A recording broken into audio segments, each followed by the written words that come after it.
auspices of the Department of Education or your school district. You now have an independent system in place. There's new eligibility and criteria for services. There's no committee on special education anymore. So where the CSE used to, basically garner your life for your child, at this point now it's going to be self-direction and you figuring out, and your child figuring out what's next. We also don't have an IEP or a 504 plan in college or in post-secondary programs. So the question then becomes, well, what are you entitled to? Is there any entitlements? And, what can be in place to help you and your child as you transition into these new programs? Also, once a student turns 18, parents are no longer part of the process. So unless you take active steps to help your child, you won't have the ability to have access to their educational records anymore.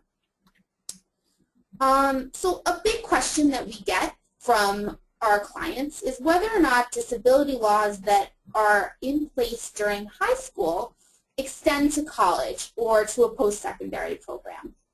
And the reality is that Section 504 and the ADA only protect elementary, secondary, and post-secondary students. So IDEA only extends through the school year that the child turns 21 or graduates, whichever comes sooner. So in high school, where Section 504 required the district, or the IDEA required the district to provide a free and appropriate education, they're no longer required to do so after high school. So what does this mean for you as a parent? It means that you no longer have the protection by the law that you were previously provided. And so this presentation will go over a few things that we can help you with so that you can still provide for your child even though the law may no longer do so. So what exactly is covered? What kind of protections do the post-secondary schools provide? Well, basically the only thing that they're prohibited from doing is discriminating on the basis of the disability. So that means that they are only required to provide the appropriate academic adjustments as they are necessary for the particular student. So both federal and state laws, so New York and federal laws, require transition planning, and this will happen while the student is still in high school. There are two key differences. In New York, the transition IEP must be in effect during the year in which the student turns 15. However, New York requires a level 1 assessment at 12 years old. So how do you prepare for transitioning? The earlier you begin planning for transition, the better it is for the student.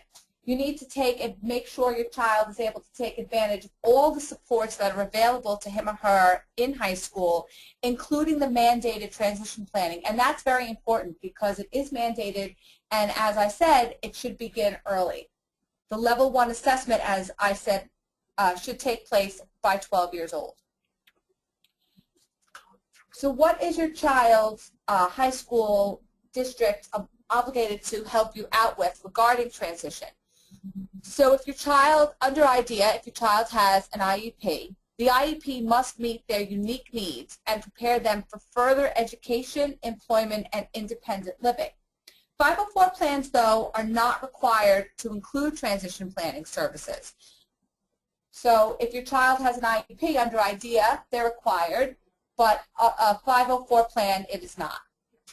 So what is included when we say transition services, and what are appropriate transition services? You may hear a lot from your school district as you're going through the IEP in these later stages of high school on what are appropriate transition goals. So some examples are instruction-related services, community experiences, development of employment and other post-school living objectives, and acquisition of daily living skills and provision of a functional vocational evaluation if appropriate. So these are different types of services that you should be looking for when you're having your transition meeting and when you're having your IEP meeting and going over what's in the transition section of your IEP to make sure that you're covering these different areas and that you have appropriate goals in place. Now, specifically with regard to the transition meeting, a question that a lot of our clients ask us is whether or not your child should attend the meeting.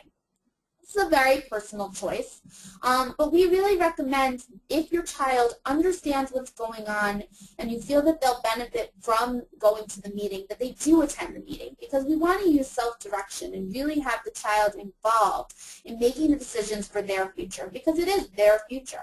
And so we really recommend, if the child can, that they go to the meeting, work with the district, work with your parent to determine, you know, what the transition goals are going to be and what the plan is for the future. So there are different diploma options that are available to the students, 4 different kinds. There's the Regents Diploma or an Advanced Regents Diploma, a local diploma, and both of these are considered real diplomas. They can, as we will talk about in a little bit, these are the types of diplomas that a student will need to get into college or post-secondary education. There's also the TASC, TASC, which is an acronym for Test Assessing Secondary Completion, and it's formerly the GED. This is not this is something that a student could get, but not through the school district. Then there's also the Skills and Achievement Commencement Credential and Career Development and Occupational Studies Commencement Credential, which is the CDOS. Students who earn either of these 2 credentials may participate in graduation ceremonies. So let's talk first a little bit about Regents and Advanced Regents diplomas. Every student is available, a Regents diploma is available to all students, and in order to earn a Regents diploma, a student needs to earn 44 credits, and they need to score a 65 or higher on 5 Regents exams that are required: English, Math, Global History, U.S. History, and Science. An Advanced Regents Diploma is also available to all students who must earn 44 credits, but this includes 6 credits in a language other than English, and they must score a 65 or higher on 8 Regents exams and the new NYC LOTA. Now, a local diploma is also a real high school diploma. It is available to all students with disabilities. Students must earn 44 credits and score a 55 or higher on the 5 Regents exams that I mentioned earlier, or meet the compensatory requirements. As I said, a local diploma is a real diploma, meaning that a student who earns a Regents diploma, a student who earns a local diploma may still attend college or get a job that requires a high school diploma. So what are the course credit requirements for the Regents diploma? You'll see in the left-hand column we have subject area. So there's English. There are 8 required credits. 8 required credits for social studies, 6 for math, 6 for science, 2 for foreign language, 2 for arts, 1 for health, 4 for physical education, and 7 electives. And that's where we get the total number of 44 credits. Now, what are the exam requirements for the Regents diploma? As I said earlier, to earn a Regents diploma, students must pass the 5 required Regents exams with a score of 65 or higher. There's the English, the Global History, the U.S. History. Now, for the math, it can be any math Regents exam, such as integrated algebra, geometry, algebra 2, trigonometry, or any of the science Regents exams that are offered in high school: living environment, earth science, chemistry, or physics. Special education students, along with being educated alongside their non-disabled peers, must, if appropriate, take these state-mandated tests, including the Regents exams. Only the most severely disabled students are excused from taking the mandated state tests, and they're assessed separately using the New York State alternate assessment. So what is a safety net? Because students with disabilities are required to take the Regents exams like their general education counterparts, in order to receive a Regents diploma, New York State has instituted a safety net, which is set up for students who cannot pass the required Regents exam without some form of assistance. There are different paths to fulfilling the exam requirements and that are available under this safety net. They're available to students who have an IEP, students who have been declassified in grades 8 through 12 whose last IEP stated that they had safety net eligibility, and students with 504 plans that specify safety net eligibility. It is extremely important, for example, if you have a student who was declassified in grades 8 through 12, it is extremely important that the CSE discuss the student's need for continuing eligibility for safety net in the declassification recommendation to make sure that they remain eligible for the safety net. If the student takes advantage of the safety net and passes, that student will receive a local diploma. So what are the safety net options? There's the Regents competency test, or the RCT, the 55-64 passing score option on the Regents exam, and the compensatory option.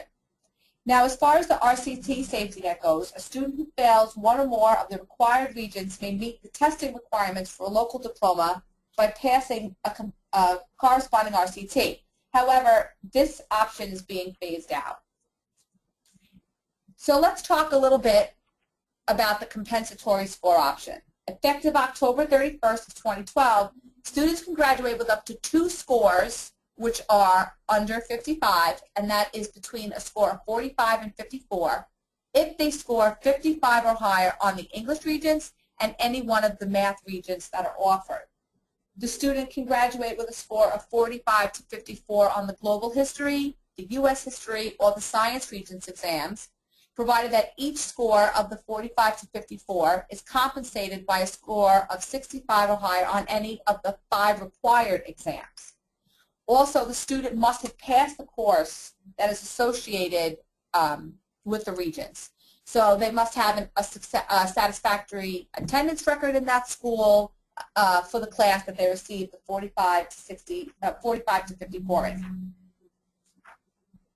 Also, this cannot be combined using a passing score on one or more of the RCTs for those who are still eligible. The exam requirements for the safety net students. Students may pass the 5 required Regents exams with a 55 or higher. They must attempt each of these exams at least one time. Students who receive between a score of 55 to 64 on a required Regents exam will meet the requirements for a local diploma. Next, let's talk about the TASC, or the Test Assessing Secondary Completion. Beginning in January 2014, individuals in New York State who want to receive a high school equivalency diploma will no longer take the GED. They take the TASC. It is a more rigorous exam, which is more in line with the Common Core, which, as everybody knows, is much more rigorous than the educational curriculum was before they instituted the Common Core. It can be used to apply for post-secondary programs in college, but this is not handled by the school district. So let's talk a little bit about what the skills credential is. This is formally the IEP diploma. I can't state enough that this it is a certificate that is awarded to graduating students who have severe disabilities who take the New York State alternate assessment. That's the NYSAA. They do not meet the requirements for a local or a Regents diploma. This document is similar in form to a regular diploma, except that there's an annotation on the credential which indicates that it is a credential of achievement and alternate achievement standards. It's issued with a summary of the student's academic achievement and functional performance and must include several skills documents, such as the student's skills, strengths, and interests, the student's level of achievement on the New York State CDOS standards, and the student's level of academic achievement as measured by the New York State alternate assessment. So how do you use the skills credential? It is not a diploma, and it cannot be used to apply to college, the military, or trade schools. It can be awarded any time after a student has attended school for at least 12 years, not including kindergarten, or it can be awarded at the end of the school year in which the student turns 21. But again, this is not a diploma and cannot be used to apply to college. So what is the CDOS? It's a credential established in June of 2013 by the New York State Board of Regents and is an option for students on the Regents or local diploma safety net track. It indicates what the student's job readiness is for different entry levels. It can be awarded as a supplement to a Regents and local diploma or as a standalone existing credential for students unable to earn a high school diploma. For example, a student who was on a Regents or a local diploma track, but who for whatever reason could not pass the required Regents exams using the safety net options available to them could earn a CDOS as a standalone credential. It is not available to students who are on New York State alternate assessments and who earn the skills credential. So how do you earn a CDOS? Well, students who seek to earn a CDOS need to complete 4 54-hour units, or in total 216 hours of work-based learning and career and technical education courses, or CTE courses, or some other form of career planning activities, but they must include 54 hours of work-based learning.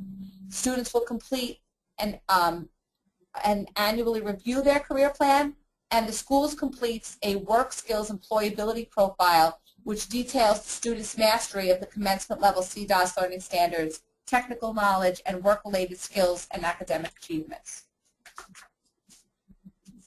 A student meets the requirements for nationally recognized work readiness credential, and for examples of what is required are Skills USA Workforce Ready Employment Assessment, National Work Readiness Credential, the ACT National Career Readiness Certificate, and the CASAS Workforce Skills and Certification System.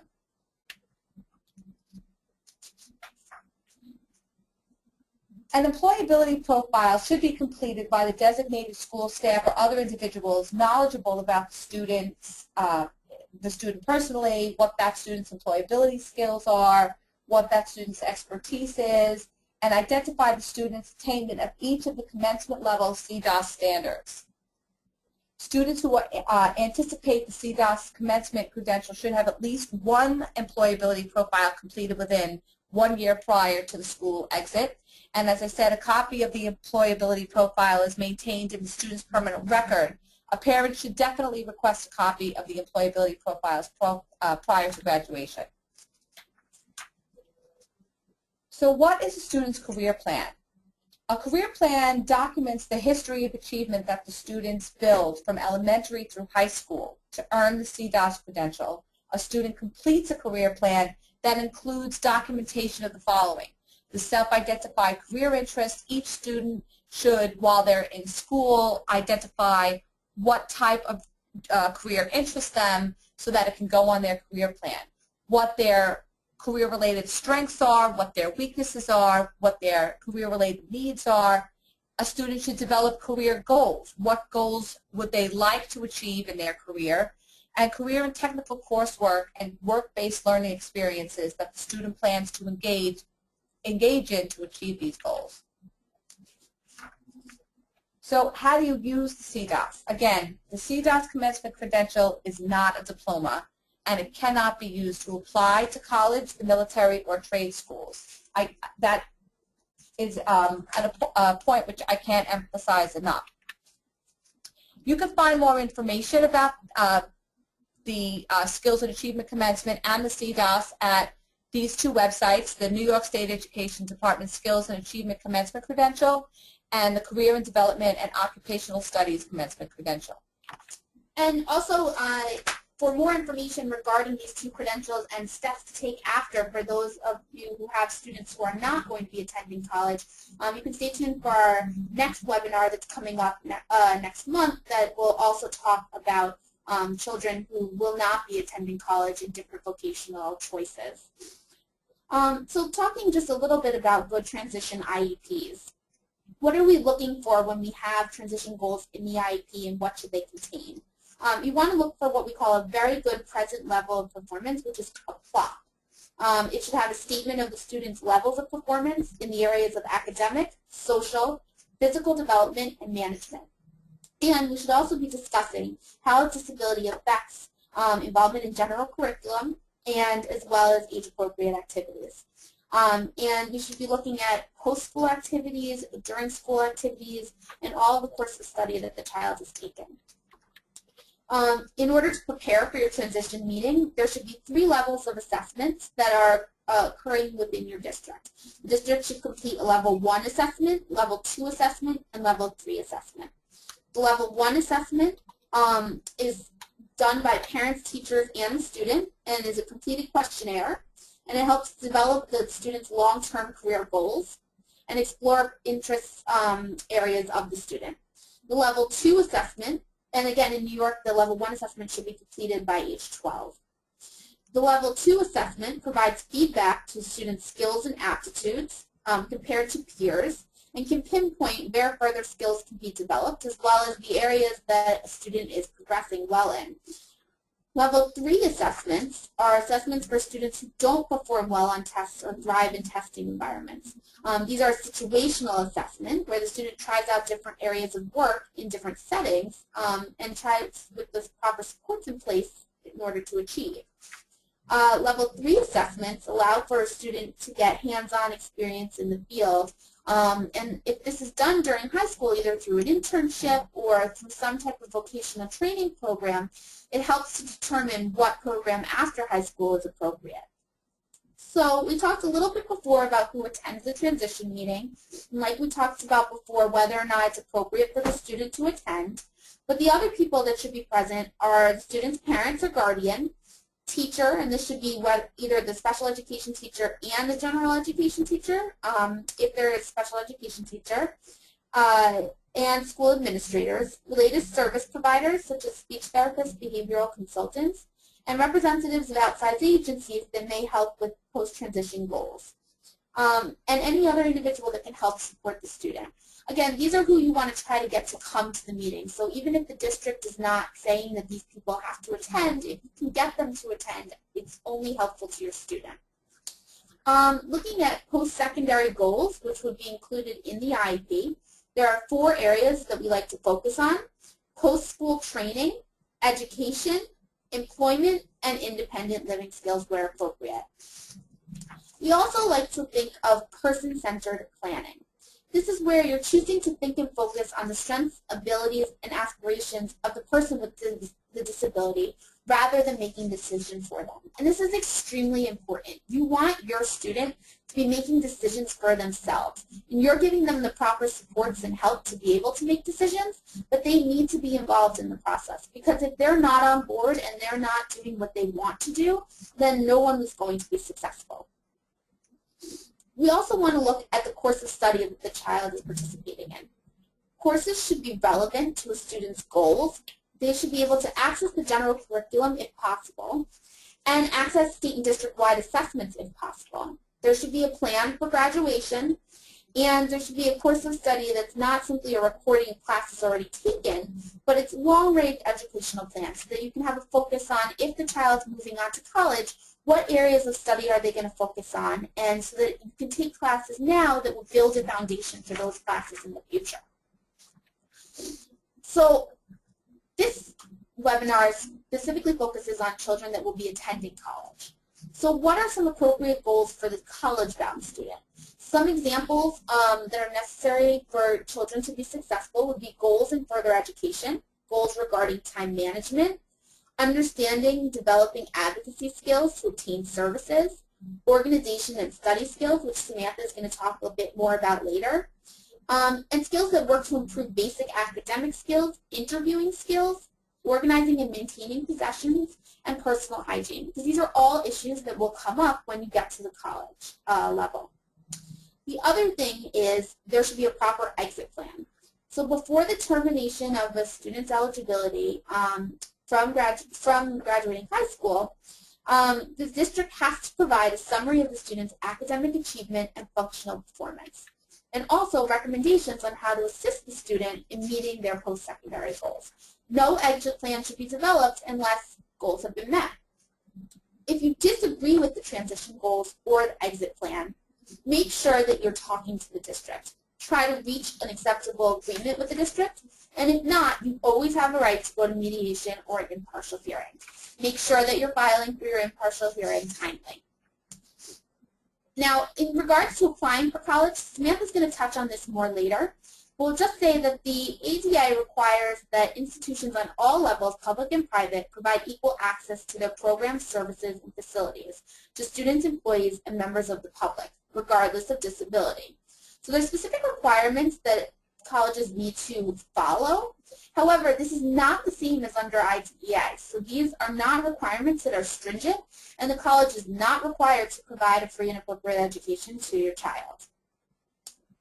Some parents ask us whether or not a child, when applying to college, can be denied based on their disability. If a student meets the essential requirements for admission from a college can't deny simply because this student is disabled, and that's very important. So if you feel that your child was denied simply because they were disabled and for no other reason, then you want to make sure that you appeal that decision process. Again, about applying to college, I'm going to leave that to Samantha to discuss a little bit more, but during the admissions process, you want to make sure that you're investigating what services the school has to offer in terms of accommodations or adjustments for disabled students, as well as what their admission requirements are. And so you should be taking those admission applications to your district and having your students, while they're doing transition planning, working with the district to apply for college. So the next question is, do you have to disclose your disability when you're applying to college? Again, Samantha's going to touch on this more later, but you are not required by law to inform a school that you have a disability. But there are cases where it's very helpful to disclose that you do have a disability. So it's a personal choice, and there's pros and cons to disclosing. So, you know, it's something that you have to think about, but there is no law saying that you must disclose. Then a question is whether you're qualified as disabled under the ADA. You are considered to have a disability if you meet one of the following three conditions. You have a documented physical or mental impairment that substantially limits one or more major life activity. You have a record of such impairment, and you're perceived as having such an impairment. So if you fit those three qualifications, under ADA, you are protected. But again, we have to stress that ADA is not as stringent as IDEA. So these accommodations that you could receive under ADA are different than what you would be receiving in high school. What academic adjustments must a college provide? They have to provide appropriate academic adjustments determined based on the student's disability and individual need. These could include auxiliary aids and services, as well as modifications to academic requirements as necessary to ensure equal educational opportunity. Some examples of adjustments are arranging for priority registration, reducing a course load, substituting one course for another, providing a note taker, recording devices, sign language interpreters, extended time for testing, telephones in the dorm if necessary, and equipping school computers with screen reading, voice recognition, or other adaptive software or hardware. These are just some examples of adjustments. There are many other adjustments that exist. You have to ask, and you have to see what the school is willing to provide, and don't be afraid to ask. If your child needs something specific, they should advocate for themselves to see if the school is willing to provide. Standard for providing adjustments. In providing an academic adjustment, college is not required to lower or substantially modify essential requirements. In addition, a college does not have to make an adjustment that would fundamentally alter the nature of the service or a program or result in undue or financial burden to the administration of the college. That's very important. So they do not have to make an accommodation. They do not have to provide personal attendance, individually prescribed devices, readers, or personal use for study, or other services of a personal nature. So these are not necessarily adjustments that they have to provide. What do you do to apply for an adjustment once you get to college? The college may require a student to follow reasonable procedures to request academic adjustments. Check with your college to see what their procedure is in place. You are responsible as the student for knowing what procedures are in place. So as a parent, if your child's over 18, you do not have a right to ask for those things from the college. So you need to speak with your child and either, if appropriate, execute a power of attorney or provide guardianship speak with an attorney about this to discuss what is appropriate to get the proper information for your child, and your child should be working with you and the college so that everyone's on board together. Some examples of documentation that's required could be a diagnosis of a disability, or, information on how the disability is affecting your major life activity. Each college is going to be different on what documentation they require. So make sure you check with the college on what is required. And when should you make the request? Make the request earlier rather than later. You can always request adjustments at any time, but you want to make sure that you're in compliance with the school's procedures of when you must request an adjustment. And also, the earlier you do it, the more time you have to work with the college to get the adjustment in place. Housing on campus. If a school provides housing to a non-disabled student, it must provide comparable, convenient, and accessible housing to students with disabilities at the same cost. So this is something that can come up. You should speak with the residential life office on campus to discuss this and make sure that it's on your radar, especially if your child needs specific housing accommodations. And just in terms of evaluations for college, this is not like high school where the district has to provide evaluations. Neither the college or a school district, if you're doing a post-secondary program, is required to do evaluations to determine a disability for your student. So it's up to you after the high school level to do evaluations. What if adjustments aren't working? What if you get to college and the adjustments that you asked for are no longer working? Well, you want to try to cooperate with the school if possible. Speak with a Section 504 coordinator or an ADA coordinator or a disability services coordinator and try to work with the college to get the adjustments in place. If not, you are able to file a grievance. The school has to have a grievance procedure in place, so you should ask the school what the grievance procedure is prior to even starting so that you have an ability to use this grievance procedure if necessary. The school has to advise you on the steps to take. And if you don't want to go through the school and you prefer to do it on your own, you can always file a grievance with the Office of Civil Rights or in a court of law. The last thing that I want to talk about before turning it over to Samantha is whether or not you can be charged for use of an adjustment. A school cannot charge a student with a disability more for participating in its program or activities than it charges a student who does not have those disabilities. So the school cannot charge you for the adjustments that they're providing to you. With that, I'm now going to turn it over to Samantha. Thank you very much. So I'm going to be discussing what you should consider both prior to choosing a college as well as what the critical skills are that are necessary in order to be successful in college. So like Erica had mentioned, there are some post-secondary concerns regarding the differences between high school and college. The first is that colleges do not have to accept a student. So their post-secondary education is not an entitlement to anyone. So they don't have to accept a student, nor do they have to retain a student that they believe is not a good fit for their institution. We also see differences in the laws. So again, like Erica mentioned, IDEA versus ADA.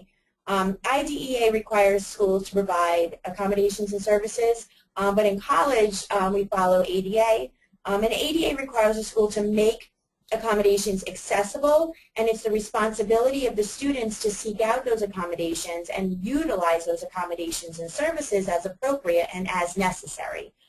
So we see that shift between it being the school's responsibility to provide accommodations and services to the student actually having to advocate and utilize those services and accommodations. Then we have the factor of adulthood that comes into play. Typically at this time in transition, students turn 18. And because of privacy laws, schools are not able to speak to parents without student consent. And many times parents feel like they're in the dark when students go to college because the colleges won't talk to them. And many times the students have for many years been reliant on the parents being involved in being a liaison between what is happening at home and what is happening in school. So just to follow up on that in more specific examples, We see, you know, for example, IDA versus ADA. In high school, a school is required to identify students that are in need of accommodations and services, whereas in college, many times the students are required to identify. And many times what ends up happening is the students say that they want to try it on their own. They don't want to receive services because they're so used to feeling different their whole lives.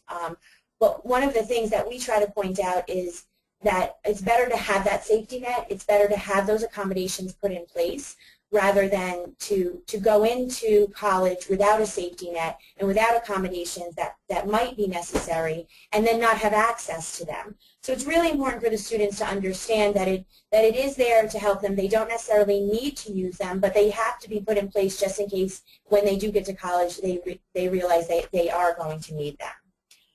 We also see the difference between the school and the parent advocating for students in high school to then shifting for the students having to advocate for themselves. And again, this plays out in the students having to be aware of when they need help and knowing where to go to seek out that help and then following through with actually utilizing those supports.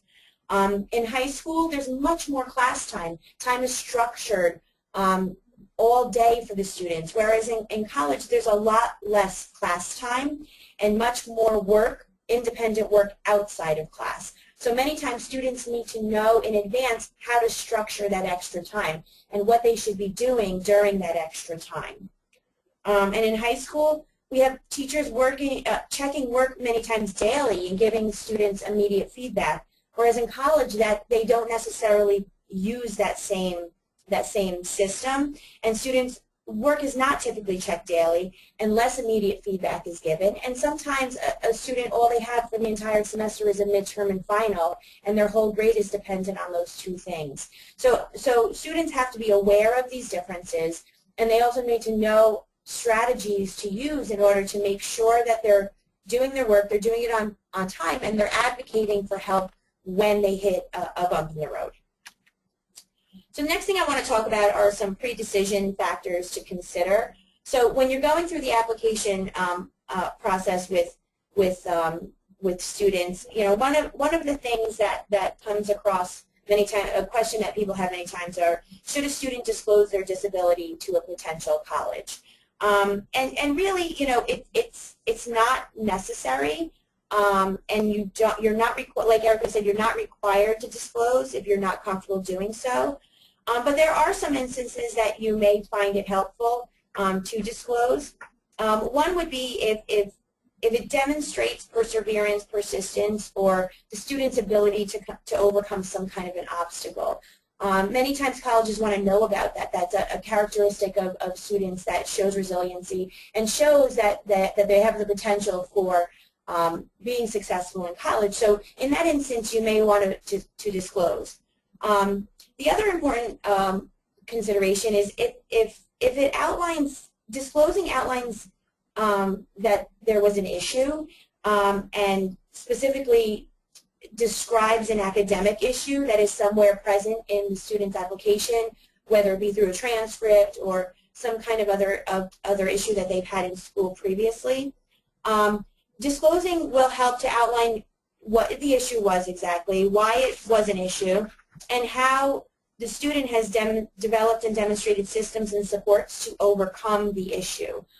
Because again, you don't want to apply to a school and not describe why if there was a discrepancy somewhere in the transcript, why there was a discrepancy, without describing what the discrepancy was and how it can be overcome in future educational opportunities. Some other concerns in terms of pre-decision considerations are things just like the type of campus. Does the student want to be in urban versus a rural environment? What do they want to study? Some students go in not knowing what they want to study. Some students go in thinking they want to study something very specific, maybe like art, design, fashion, etc. You also want to consider the living arrangements. Are the students going to live on-campus housing, off-campus housing, or will they be commuting from home or their own apartment? And these are just general concerns that everybody has. when they're choosing a college. But there are some additional concerns for students that have various learning differences, and we really want to identify with each institution that we're considering what is accessible on that campus in terms of academic and social support services specifically. And will those supports that are available to the students satisfy their need in terms of the supports necessary to transition and be successful in the college environment? So when you're looking at colleges, you'll find that there's really 4 tiers of support available for students with learning differences. And on this slide you'll see it goes from environments that have the most amount of support to the least amount of support. And so the most amount of support we see are specialized schools. So we see post-secondary schools, institutions that are dedicated to working with students with disabilities. We also see university-based programs. So many times these are supports on campus that for an extra fee, students can receive extra supports and many times have to apply to fit into utilizing these extra supports. Then we see there's independent private supports available, and these are typically private coaches or tutors that are available to students that can either come on campus or the students can meet off campus, again, to help facilitate the academic and social concerns of the students while going through the college experience. And then we have services that are accessible via self-advocacy, and these are typically on every campus, and they can vary from campus to campus, but they're typically not for fee, that they come with the tuition of being a student on that campus, and they're available to all students regardless of the students are diagnosed with a disability or not. So these are things like a writing center, math tutoring, extra help, organizational seminars, things that are available for the students. But the important takeaway about this is that the students need to A, know that those supports are accessible, and B, know how to access them when they think that they need them. So it's really good to have an understanding of what these services are and how they're available to the students ahead of time, so that if the students decide to go to school at those institutions, they know exactly where to find the help and when. So continuing to go through the pre-decision consideration, some of the questions you want to ask while you're going through the application and consideration process are things like, what is the process for obtaining accommodations on campus? Each campus has its own system of how to receive accommodations and how to actually utilize them. So everybody typically has to go through an intake process. You want to know who that person is, who the contact person is, and then when the student should be going through the intake process in order to obtain accommodations, and then how do they then utilize those accommodations when they feel it's necessary on campus. And again, all colleges have to have this accessible, but the system that they use for the students to access it can vary from campus to campus. An important question to ask is, do they offer priority registration to students with disabilities? This can come in very handy for students that need to take classes in the morning or need to take classes in the afternoon, that want to take very specialized content area courses that they might get closed out of in the first couple of years of being a student. So it's very important to find out if there's priority registration available. What are the general education requirements? Many times students that have a difficult time, for example, with foreign language, maybe they want to go to a school where there's not a foreign language requirement. So knowing what the general ed requirements are to satisfy a degree are extremely important, so that you can help the students to decide on a school that can play on their strengths. Some schools are very writing intensive. Some schools are very math and science intensive. So you want to know in advance what these general education requirements are. You want to know specifically what tutoring services are available. You want to know what types of tutoring and coaching are available on campus. How often can the students access those services? What is the process to accessing the services? Is it walk-in? Do they have to make an appointment? Is there an extra fee? And what are the qualifications of tutors and coaches? So sometimes campuses use peer tutoring, sometimes they use the professors on campus, and sometimes they use specialized learning specialists. So it's really important to know what the qualifications are of the tutors and coaches, and whether or not their qualifications would fit the needs of the students coming onto campus. Some other questions are things like what kinds of counseling services are available, and how often does the student have access to such services? What are the housing options? What we found many times are things like themed floors and quiet dorms are really helpful for students with learning differences because it decreases sensory overload, but also builds in a community of learners. So when you're living on something like a themed floor, you tend to you're required to participate in social activities, and that might be necessary to help students that have a difficult time socializing or initiating social interactions. It might be nice to have that as an extra support to structure some social activities for them if they're living off campus. You want to know what kinds of clubs, events, and activities are offered on campus as well. Again, for that social piece, are students going to feel isolated? Or are they going to feel like there are things involved on campus that they want to participate in and that are of interest to them? You want to find out what kinds of on-campus and off-campus transportation does the school provide on the weekdays and weekends, so that, again, for social opportunities, if the students want to get off campus, do they have access to doing so? And as they go into junior and senior year, what kinds of career services are available to the students? Does the school help with internships? Does the school help with placing students in careers after they obtain their degree?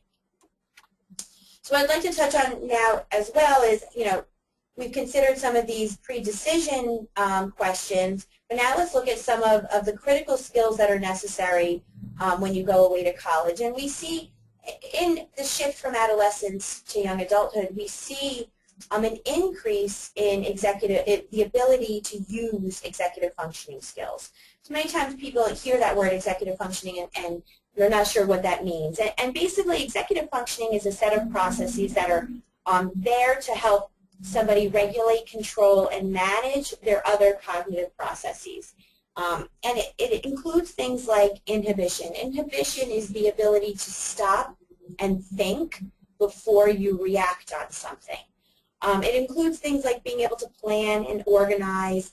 It includes your working memory or your short-term memory skills, being able to hold information for short periods of time and then use it by either studying it or writing it. And self-monitoring falls into executive functioning as well. Knowing where you are, how you're doing, and what you need to do to get to the next step. And so I always like to describe executive functioning is really the cognitive processes that you use in order to get yourself from point A to point B. So now many times when we see students transitioning from high school to college, we see problems with executive functioning being demonstrated on things such as being able to plan something or setting small goals for yourself. Sometimes you'll have difficulty figuring out how much time something will take to complete. So many times students that have difficulty with time management, they may not leave themselves enough time to do something. So that maybe they're persistently late to appointments or to class or in handing things in on time. Many times they may have difficulty with memorization or memory retrieval, which can be a factor in a lecture class where students are required to take a lot of notes. Initiating activities or tasks or generating ideas independently. So many times students with executive dysfunction, they have a big assignment that they need to do and they don't know how to start it.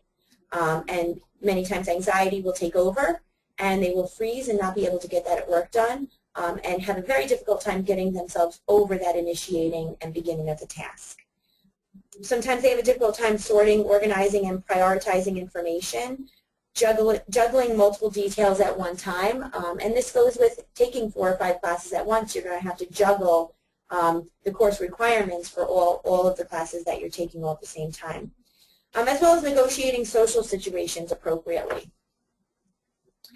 So if you think about the transition from high school to college and that executive functioning learning difference connection, many times students with learning differences absolutely can do the work. It's not a question of whether or not they can do the work. It's a question of accessing the work. And so they know what the information is being taught, and they know what the task is that's assigned, but they don't know how to complete the task or demonstrate knowledge. They can't get themselves from having an assignment to getting it completed. So again, with this global executive functioning skills, it's important for students to develop time management skills before they get to college. So practicing getting places on time, practicing leaving yourself enough time, practicing breaking down assignments into smaller pieces and completing smaller goals in time frames so that you're not waiting until the last minute to get a large assignment done. Students need to practice in advanced scheduling. So they need to be able to plug everything into a schedule. What are all your responsibilities? Here is when I need to go to class. Here is when I have other standing appointments. And then build in study times. Here's a good block of time where I can get my reading done. Here is another block of time where I can meet with my group to work on a group project. And this is something that has to be revised daily and looked at daily to consistently fill in the gaps of free time. Organization. Keeping, if a student is taking 3, 4, 5 classes, keeping all of your notes for all of your classes together with your syllabi, with all of your assignments and tests that you've received back, so that you always have the ability to look back and see how you're doing in the class and whether or not you've completed the assignments that are necessary to demonstrate knowledge in the class. Students need to learn how to prioritize and multitask before they get to college. So they need to understand that if they're taking 4 classes and they really, really want to do their art project, but their history paper is due first, that it's probably better to do the history assignment first since that's due first, and then focus on the art assignment later. And students really need to learn how to pay attention to detail. If they could learn how to read a syllabus before they get to college, that's very helpful, because a lot of information is put in that syllabus, and some of it's really important, and some of it you can scan and just continue on. But they need to know what is the relevant information that they need to know on a daily basis when given a 20-page syllabus. Another critical skill area that's important is the ability to be able to self-monitor and self-advocate when you get to college. So this comes into play when you're talking about testing and classroom accommodations. Professor is not required to seek out a student that receives testing accommodations in college. The student is required to say to the professor, I receive accommodations, and they're required to go to the Office of Disability Services and say, I have an exam on Tuesday. Can you please reach out to my professor so I can take the exam here with my extra time? So students have to be comfortable with that process and be reminded to utilize that process so that they get to use their accommodations as necessary. They need to be able to self-monitor their coursework. They need to be able to make sure they're on track, have check-ins with their professors to make sure that the professors feel they're in good standing in the class. And if they're not, self-advocating for help so that they can get over the obstacles and perform better in class. A lot of times they need to monitor their own sleep patterns and nutrition, especially if they're away at college. Everything is connected, so if the students need to eat healthy, they need to get enough sleep so that they can perform optimally on their exams, on their papers, and during class lectures and group work. They need to be able to manage anxiety and or stress, and when they are feeling anxious and stressed out, know exactly what to do and where to go for help to bring that anxiety down. They need to be able to find internships. They need to be able to get real-life experience to be prepared for a career after college. And they need to be able to do the daily responsibilities, showering, shaving, doing laundry, getting themselves up and out of the house or out of their dorm on time. And finally, looking at social engagement and communication, Students need to be able to understand and respond appropriately to social cues. So really role-playing these types of scenarios ahead of time. What does it mean to work in a group? What do you do if you have a difficult time working with a group of students in your class? How do you speak to your professors versus how do you speak to your peers? How do you initiate conversations with students on campus? How do you get involved in campus activities? What does it mean to live in a dorm? What does it mean to live with a roommate? Is a roommate your best friend, or is your roommate somebody that you just need to learn to live with in a small enclosed space for a short period of time? So students need to understand the parameters of social interactions with professors in the classroom, in the dorm, during lectures, during social events on campus, etc.